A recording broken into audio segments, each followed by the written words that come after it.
यह वाक्य कई जरूरी जगहों पर लिखा होता है। रेलवे स्टेशनों पर, आम दफ्तरों में लिखा होता है। कर्म करना इंसान का पहला धर्म है। कई लोग कर्म को भाग्य रेखा मानते हैं। वो कर्म दूसरा है। यह कर्म गीता वाला कर्म है। गीता में लिखा है, कर्म ही श्रेष्ठ है। कर्म कर, फल की इच्छा मत कर। कबीर ने अपनी वाणी में कर्म योग पर ही अपना तर्क दिया है। जो आदमी स्टेशन की ओर चल देता है उसको तो गाड़ी मिल सकती है, जो चला ही नहीं उसको तो मिल ही नहीं सकती।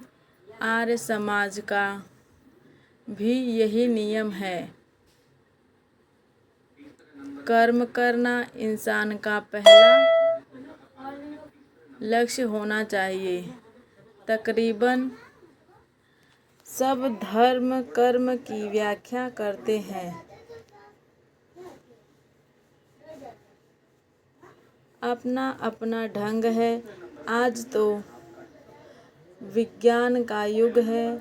करने को ही कर्म कहते हैं। कहीं पर दुनिया में ऐसा नहीं लिखा है कि भाग्य के भरोसे रहो।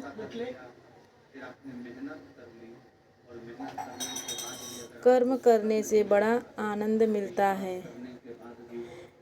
दिशा सही हो तो और भी आनंद आता है। कर्म करने का तरीका भी होता है। कर्म करने से पहले ज्ञान का होना जरूरी है, फिर उसको मानना जरूरी होता है, फिर करना जरूरी होता है। कर्म तो सभी करते हैं। कर्म अगर ज्ञान को जानकर किया जाए तो बहुत तरक्की होती है। कई लोग कर्म तो करते हैं मगर कभी कभी दिशाहीन हो जाते हैं। उनका कर्म ज़्यादा सफल नहीं होता। पक्के इरादे से किया कर्म ही ज़्यादा कारगर होता है।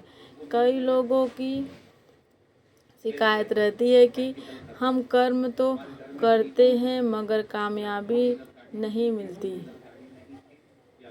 उनकी दिशा में कोई खराबी जरूर होगी। सबको अच्छा गुरु मिलना आसान काम नहीं है। सुखी रहने के लिए अच्छे गुरु की तलाश जरूरी है। ऐसा ही नियम है। अच्छा साहित्य भी काम आता है। आपको हमारा वीडियो अच्छा लगे तो चैनल को लाइक और सब्सक्राइब करना ना भूलें।